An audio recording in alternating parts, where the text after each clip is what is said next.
So hey, fiends. So, if you're planning to go see the new Indiana Jones and the Dial of Destiny, you might want to save that coin. Turns out that this just might be the worst Indiana Jones film ever made.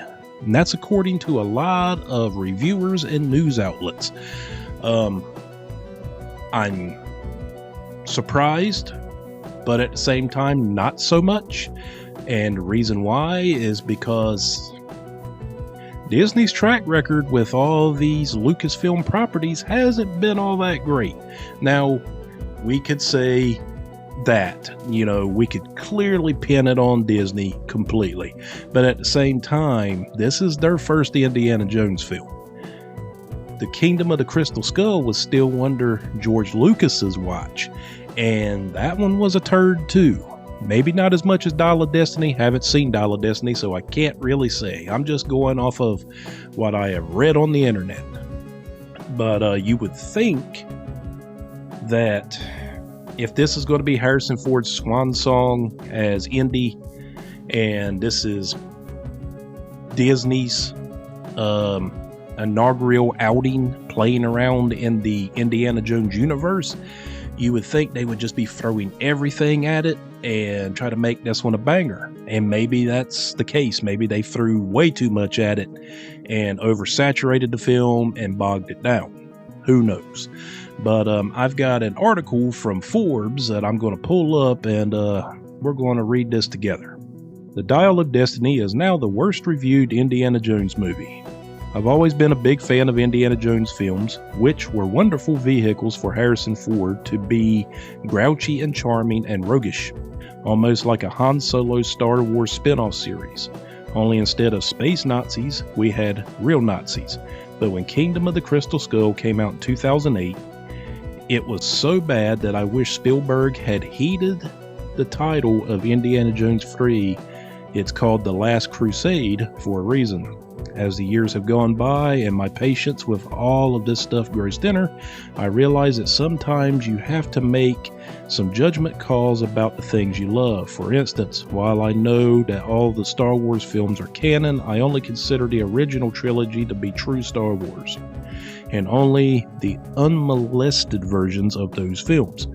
The Lucas edits are a travesty even more grave than the prequel and sequel trilogies. But honestly, none of the films after the first trilogy really count except for Rogue One. I didn't think Rogue One was all that good except for the whole Vader thing at the end. Sticking with Lucasfilm, one of my favorite movies of all time is Willow.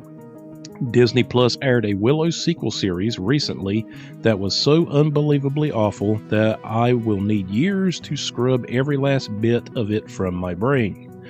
It is not in any way canon as far as I'm concerned.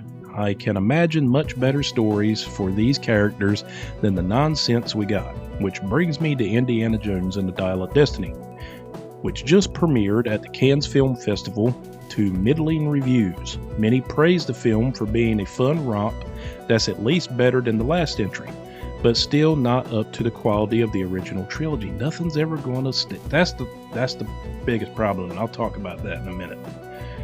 As of this writing, with only 29 reviews in, the film is currently rated at 52% on Rotten Tomatoes, which is only 2 points lower than the new Fast and the Furious movie, Fast X, which I wish those movies would go away. And here is what critics are saying. It's fun, it's wacky, it works. Stephanie Bunbury, Deadline Hollywood Daily. God, man, these people love ads. If this is the final Indiana Jones movie, as it most likely will be, it's nice to see that they stuck the landing. Steve Ponderat, well, this seems like everybody's being really nice. Unfortunately, it ultimately feels like a counterfeit of priceless treasure. The shape and the gleam of it might be superficially convincing for a bit, but the shabbier craftsmanship gets all the more glaring the longer you look. Well, that seems to be a really nasty one. A belabored reminder that some relics are better left where and when they belong. Okay, obviously not a fan. Writing at RogerEbert.com, Ben Koenigsberg says that while director James Mangold is clearly talented, he lacks Spielberg's genius for constructing set pieces. Still, he reminds us that much of our love of the originals is steeped in nostalgia. You wanted an Indiana Jones movie, you got one. But Spielberg, who has only an executive producer credit, is somewhere else. Other critics agree that Spielberg's sparkle is missing from the film. The missing component is Steven Spielberg. For as talented as a director James Mangold is, he cannot measure up to the cinematic brilliance that Spielberg imbues into each of his projects. It seems to me that the running narrative through a lot of these reviews, mainly the negative ones, is it's not capturing the original. Well, and I'm not defending the film because I haven't seen it, so I can't really defend it on just word of mouth. But I also can't agree with the reviewers just from their reviews because I haven't seen it. But the narrative that is being laid down by the negative reviews mainly is it's not the original trilogy. It's not going to be. Never going to be. Raiders of the Lost Ark to Last Crusade, that magic's come and gone. And much like Star Wars, the reason why those movies are so magical is because George Lucas and Steven Spielberg were so ahead of their times in terms of thinking of how movies should be made, of the writing for how movies should be made, to the special effects for movies, to everything. They changed the game. Period. So, like people say about Star Wars, well, the original trilogy is the only thing that counts. Well, yeah, of course, we can look back at that because, hey, the original trilogy was groundbreaking on so many levels where the prequel trilogy really wasn't. But was the prequel trilogy any less in storytelling than the original trilogy? No, I actually think the prequel trilogy was better at storytelling than the original. It's just the original had done things that nobody in the 70s and early 80s had ever witnessed. So we got caught up in that. Now, I'm not putting down the original trilogy. I still think the original trilogy, for me, is Star Wars. It's the heart and soul. But I can't discredit the prequel trilogy, and I never will. My favorite version of Obi-Wan came out of the prequels. But Indiana Jones, you can't recapture Ark to Crusade. You can't.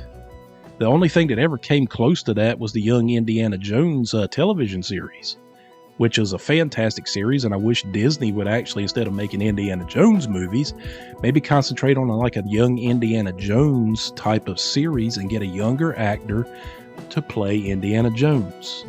And I know to some that might be blasphemous because, well, it's not Harrison Ford. Well, Harrison Ford is getting pretty damn old.